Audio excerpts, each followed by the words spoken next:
다 같이 신앙고백 사도신경 고백하며 나아가도록 하겠습니다.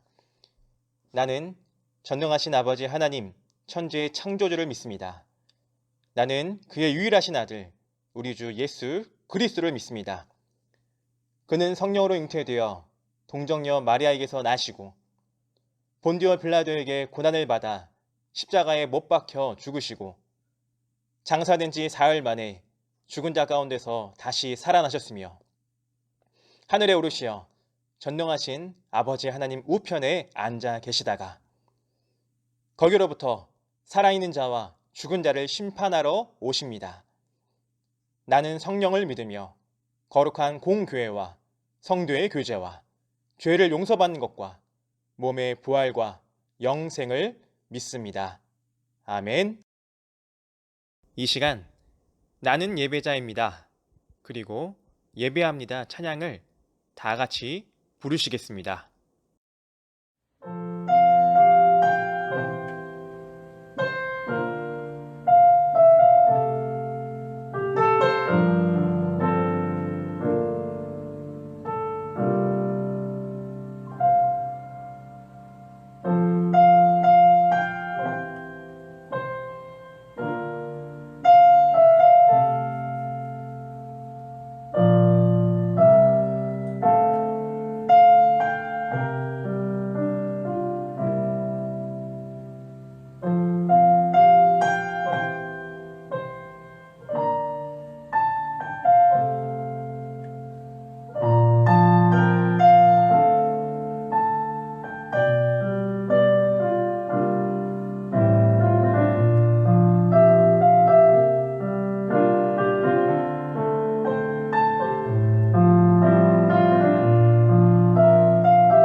오늘 하나님께서 우리에게 주신 말씀은 요한복음 4장 23절로 24절 말씀입니다. 요한복음 4장 23절로 24절의 말씀을 제가 읽어드리도록 하겠습니다. 아버지께 참되게 예배하는 자들은 영과 진리로 예배할 때가 오나니 곧 이때라. 아버지께서는 자기에게 이렇게 예배하는 자들을 찾으시느니라. 하나님은 영이시니 예배하는 자가 영과 진리로 예배할지니라. 아멘. 예수님의 이름으로 사랑하고 축복합니다. 청소부 여러분, 한 주간 동안에도 평안한 한 주 보내시고 계시는지요? 더욱더 심해져가는 코로나와 폭염 가운데 주님의 한없는 유로와 평강이 우리 청소부의 모든 삶 가운데에 항상 충만히 함께 계시기를 주님의 이름으로 간절히 소망합니다. 어느덧 여름방학을 맞이하게 되었습니다. 코로나의 안타까운 현실 속에서 오프라인과 온라인을 오고 가며 최선을 다해 학업을 감당한, 최선을 다하여 믿음의 경주를 잘 달려온 우리 귀한 친구들에게 정말 수고 많았다고 말씀드리고 싶습니다. 또한 우리 귀한 선생님들, 가정, 직장, 사업, 그리고 무엇보다도 하나님께서 맡겨주신 귀한 사명과 직분, 지금까지도 최선을 다해 감당하시느라고 정말 고생 많으셨습니다. 그 모든 수고와 헌신 우리 주님께서 분명하게 기억하셨고 하늘의 큰 상급을 내려주실 것이며 무엇보다도 우리 청소부의 모습을 보시며 하나님께서 기뻐 영광 받아 주신 줄 믿습니다. 어렵고 있는 현실 가운데 우리 주님만 바라보며 우리 주님께 소망을 두며 주님과 함께 동행하며 살아갈 수 있는 우리 청소부가 되기를 간절히 바라고 주님을 향한 믿음으로써 승리하며 나아갈 수 있는 우리 청소부의 모든 삶이 될 수 있기를 간절히 원합니다. 지난 주일 영상 예배로 드렸고 또 이렇게 영상 예배로 드릴 수밖에 없음에 참으로 안타깝게 생각하지만 우리가 교회에서 이 청소부실에서 함께 모여 예배 드리지 못할 뿐 우리는 하나님 앞에서 하나님을 예배하는 예배자라는 사실을 변함이 없음을 잊지 말고 살아가시기를 간절히 바랍니다. 우리가 방금 부르신 그 찬양의 가사, 나는 하나님을 예배하는 예배자입니다. 내가 서 있는 곳 어디서나 하나님을 예배합니다. 내 영혼 거룩한 은혜를 향하여, 내 마음 완전한 하나님 향하여 이곳에서 바로 이 시간 하나님을 예배합니다. 예배합니다. 찬양합니다. 주님만 날 다스리소서. 예배합니다. 찬양합니다. 주님 홀로 높임 받으소서. 이러한 찬양의 고백대로 비록 코로나의 상황 속에서 함께 모여 예배드릴 수는 없지만 나는 하나님을 예배하는 예배자입니다. 바로 이러한 고백이 있기를 바라고 우리가 있는 모든 삶의 자리가 바로 하나님을 예배하는 자리임을 기억하며 살아갈 수 있는 우리가 될 수 있기를 간절히 원합니다. 비록 영상 예배일지라도 우리의 영혼 거룩한 은혜를 향하여 우리의 마음이 완전한 하나님을 향하게 하여 달라고 또한 하나님을 예배하는 가운데 우리를 다스려 주시고 주님 홀로 높임받아 달라고 고백하며 드려질 수 있는 거룩한 예배가 될 수 있기를 주님의 이름으로 간절히 소망합니다. 오늘의 말씀은 바로 예배에 대하여 말씀을 전해드리려고 합니다. 오늘의 말씀 속 예수님께서는 어느 한 여인을 만나게 되시는데요. 그 여인은 바로 사마리아 여인이었습니다. 예수님께서는 갈릴리로 가시는 길 가운데에 사마리아를 거쳐서 가셔야만 하셨습니다. 예수님은 참 하나님이시지만 참 사람으로 오셨기 때문에 길을 가시다가 피곤하신 것이 당연하셨을 것입니다. 이에 사마리아에 있는 수가라는 동네에 이르시게 되어 바로 그곳에 있었던 야곱의 우물 곁에서 쉬고 계셨던 것입니다. 그 가운데에 사마리아 여인 한 사람이 물을 기르러 온 것입니다. 예수님께서는 물을 기르러 온 바로 그 사마리아 여인에게 물을 좀 달라라고 말씀하셨습니다. 자신에게 말을 걸어온 예수님에 대하여 사마리아 여인은 전혀 이해할 수가 없었습니다. 왜냐하면 당시 유대인들은 사마리아인들을 아예 상종하지 아니하였기 때문이죠. 기원전 722년 북이스라엘이 아수르에 의하여서 멸망당하여 북이스라엘의 백성들이 아수르로 이주된 후 남은 유대인과 이곳으로 이주당한 이방인들 사이에서 태어난 혼혈인이 있었으니 그 혼혈인이 바로 사마리아인이었거든요.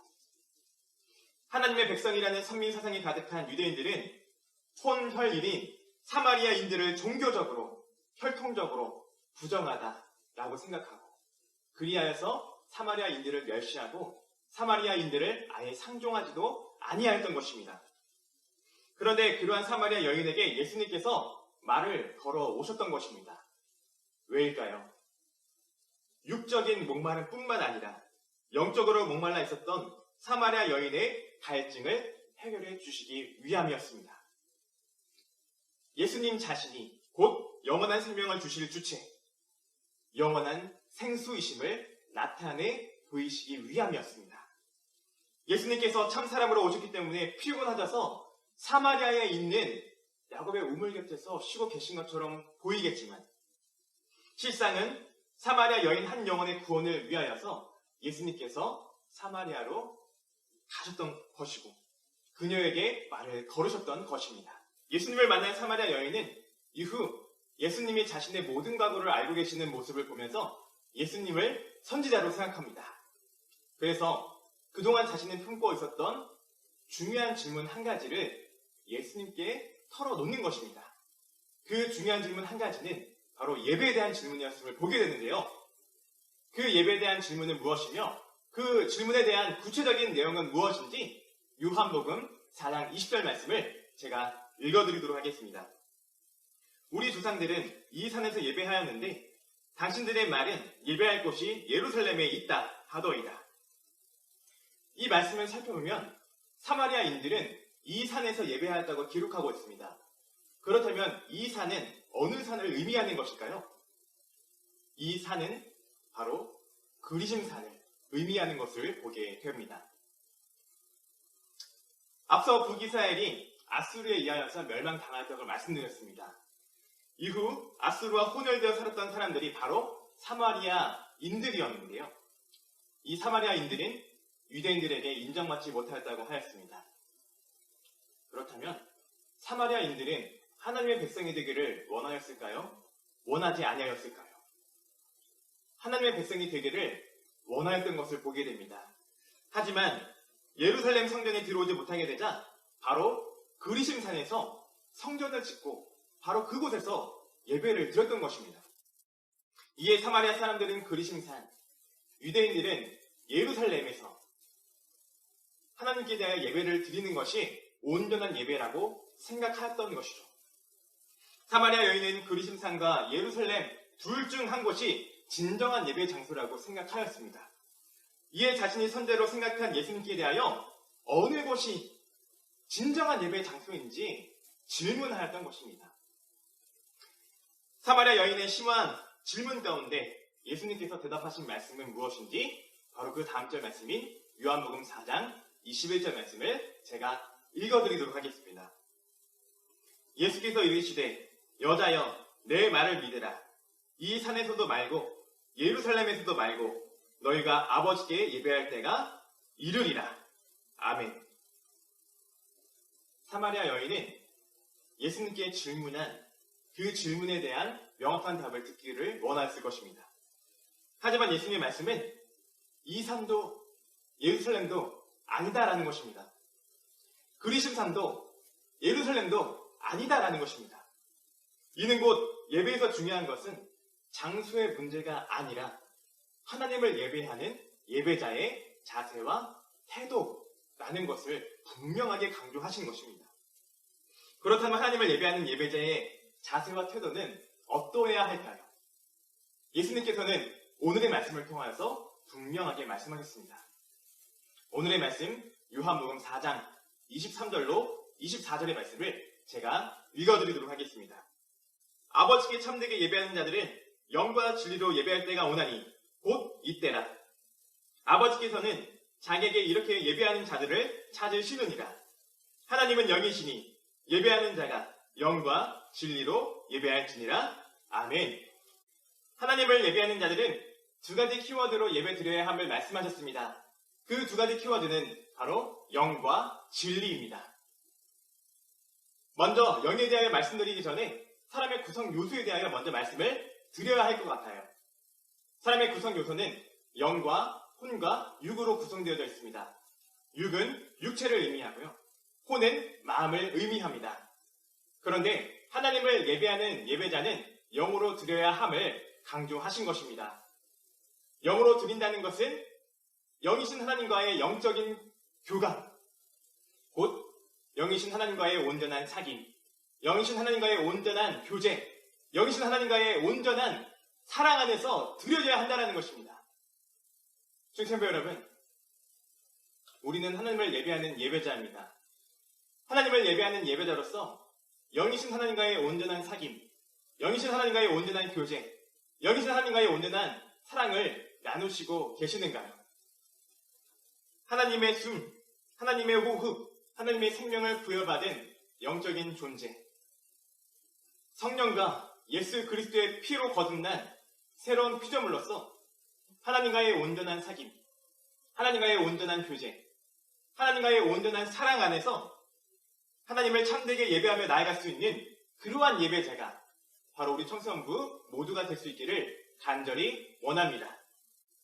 또한 하나님을 예배하는 자들은 진리로 예배 드리라고 말씀하셨습니다. 그렇다면 진리는 무엇일까요? 진리는 길이요, 진리요, 생명 되신 예수 그리스도를 가리키며 영원하신 하나님의 말씀 그 자체를 의미합니다. 자격 없는 우리가 하나님 앞으로 나올 수 있게 된 것은 오직 예수 그리스도로 말미암음을 믿으며 하나님을 향한 분명하고 확실한 지식을 가지고 그리스도 안에서 나타내신, 그리스도 안에서 계시되신 하나님의 말씀에 따라서 예배 드려야 한다는 것입니다. 청취자 여러분, 우리는 진리 되신 예수 그리스도를 향한 믿음을 가지고 하나님을 참되게 예배하고 있나요? 그리스도 안에서 나타내신 하나님의 말씀을 따라 예배 드리고 있나요? 아니면 단지 형식적이고 외식적인 예배를 하나님께 드리고 있지는 않았던가요? 분명히 기억하시기를 바랍니다. 예배에서 중요한 것은 장소의 문제가 아니라 하나님을 예배하는 예배자의 태도와 자세라는 것을요. 이에 어디서 예배 드리는지, 얼마나 많은 사람이 예배 드렸는지, 얼마나 멋진 음악으로 예배 드렸는지, 얼마나 큰 예배당에서 예배 드렸는지는 결코 중요하지 않다는 것입니다. 아무도 없는 곳에서 혼자 예배를 드린다 할지라도, 아무런 음악이 없이 예배를 드린다 할지라도 마음을 다하고 영을 다하여 온전한 말씀으로 결단하고 예배를 드린다면 바로 그 예배가 하나님이 기뻐하시는 예배라는 것을요. 청소년 여러분, 극심해져가는 코로나 가운데 이렇게 영상 예배로 드릴 수밖에 없는 안타까운 현실 속에 하나님을 예배하는 예배자, 하나님 앞에 선 예배자로서 우리의 태도와 자세를 돌아보셨으면 좋겠습니다. 그리고 하나님을 참되게 예배하지 아니하였던 지난 날들의 우리들의 모습을 보며 하나님께 대하여 진정으로 회개하며 나아가시기를 간절히 바랍니다. 하나님이 원하시는 예배는 우리의 몸과 마음과 영을 드리는 예배입니다. 우리의 몸을 쳐 순종함으로 거룩하고 받으실 만한 산 예배로 드리는 것입니다. 하나님이 찾으시는 예배는 상하고 통회하는 마음, 가난한 마음으로 나아가 회개하며 그에 합당한 참된 열매를 맺는 삶입니다. 영과 진리로 드리는 예배는 성령과 예수님의 피로 거듭난 생명으로 주님과 사귀는 삶이며 주님을 더 알아가고 모든 것을 아뢰며 믿음으로 주님과 함께 걷는 삶입니다. 어느 곳에서든지 무엇을 하든지 나는 하나님을 예배하는 예배자임을 잊지 말고 영과 진리로 온전한 예배를 드림으로 하나님을 기쁘시게 해드릴 수 있는 하나님이 찾으시는 그 한 사람, 그 예배자가 누구보다도 제 자신이기를 바라고 사랑하는 우리 청소년 여러분들 모두가 될 수 있기를 주님의 이름으로 간절히 소망합니다. 이 시간 제가 기도하고 말씀 마치도록 하겠습니다. 기도하시겠습니다. 사랑의 하나님, 어렵고 힘든 코로나의 현실, 믿음을 지켜 나아가기가 힘든 현실 속에서도 이렇게 영상으로나마 예배를 드릴 수 있도록 인도하심에 감사드립니다. 예배 받으시기에 합당하신 하나님, 우리는 하나님을 예배하는 예배자임에도 불구하고 당시 유대인들처럼 사마리아인들처럼 장소에 구애받고 형식적이며 외식적인 예배를 드리지 않았던가요? 하나님 앞에서 온전한 예배를 드리지 않았던 우리들의 지난 날들의 삶을 진정으로 회개하오니 주님의 보배로운 피로 깨끗이 씻어 주시옵소서. 주님의 보배로운 피로 깨끗이 용서하여 주시옵소서. 주님, 성령과 피로 거듭난 우리는 어느 곳에서든지 무엇을 하든지 하나님을 예배하는 예배자임을 잊지 않게 하여 주시옵소서. 영이신 하나님과 깊은 사귐, 하나님과 온전한 교제, 하나님과 온전한 사랑 속에서 예배드리고 하나님께 대한 분명하고 확실한 지식을 가지고 그리스도 안에서 나타내신 하나님의 말씀을 따라 예배드릴 수 있는 그러한 영과 지도로 예배드릴 수 있는 하나님 앞에 선 예배자, 주님이 찾으시는 그 한 사람, 그 예배자가 바로 내가, 우리가, 우리 청소년부가 되게 하여 주시옵소서. 주님, 코로나가 점점 극심해져 가고 있습니다. 이러한 가운데에서도 주님을 향한 믿음이 떨어지지 않게 하시고 지금도 일하시고 계시고 주님의 선하신 뜻 가운데에 만물을 주관하고 계시는 창조의 주, 섭리의 주님께 소망을 두며 살아갈 수 있는 우리 청소년부가 되게 하여 주시옵소서. 주님을 향한 굳건한 믿음을 더하여 주시고 그 믿음으로써 세상 가운데, 코로나 가운데 승리하며 살아가게 하여 주시옵소서. 극심해져가는 코로나의 또한 폭염 가운데서도 눈동자같이 항상 지켜보고 인도하여 줄 것을 믿고 감사드리오며 이 모든 말씀 우리 주 예수 그리스도의 이름으로 간절히 기도드립니다. 아멘. 광고하는 시간을 갖도록 하겠습니다. 올해 청소년부 주제는 처음 사랑을 회복하라 입니다. 코로나로 인하여 잃어버린 신앙이 회복되는 남은 올 한 해 되시기를 간절히 원합니다. 현재 4단계 코로나 방역 지침에 따라 오늘 주일도 영상 예배로 드리게 되었습니다. 코로나가 완화되어 대면 예배가 회복될 수 있기를 간절히 기도 부탁드립니다. 2021년 청소년부 여름 수련회를 위해서 기도 부탁드립니다. 일시는 8월 7일 토요일, 8월 8일 주일이고요. 주제는 예수, 우리의 소망입니다. 수련회의 모든 예배는 영상 예배로 드리게 되고요. 공과는 구글 미트로 진행됩니다. 청소년부 각반 선생님들의 신방을 통하여 수련회 공과가 전해집니다. 학생임원 친구들과 마나임 차양팀을 위해 날마다 기도해 주세요. 담임 목사님 개인 유튜브 계정을 통해서 소소한 묵상이 업로드되니 관심 있는 분들은 함께 보시며 묵상하시기 바랍니다. 주기도문 이후 성경 문제 한 문제를 출제합니다. 주일 낮 12시까지 문제에 대한 답을 제 연락처나 SNS로 자신의 이름과 함께 보내주신 청소년부 친구들에게 소정의 기프티콘을 보내드립니다. 이 시간 우리 주님께서 가르쳐주신 주기도문을 다같이 고백 드리심으로 오늘의 예배를 마치도록 하겠습니다. 하늘에 계신 우리 아버지, 아버지의 이름을 거룩하게 하시며 아버지의 나라가 오게 하시며 아버지의 뜻이 하늘에서와 같이 땅에서도 이루어지게 하소서. 오늘 우리에게 일용할 양식을 주시고 우리가 우리에게 잘못한 사람을 용서하여 준 것 같이 우리 죄를 용서하여 주시고 우리를 시험에 빠지지 않게 하시고 악에서 구하소서. 나라와 권능과 영광이 영원히 아버지의 것입니다. 아멘. 퀴즈 한 문제 출제하도록 하겠습니다. 예배에서 중요한 것은 장소의 문제가 아니라 바로 예배자의 무엇과 무엇인지, 그리고 하나님을 참되게 예배하는 자들은 무엇과 무엇으로 예배 드려야 할까요? 다시 한번 말씀드리도록 하겠습니다. 예배에서 중요한 것은 장소의 문제가 아니라 바로 예배자의 무엇과 무엇인지, 그리고 하나님을 참되게 예배하는 자들은 무엇과 무엇으로 예배 드려야 할까요?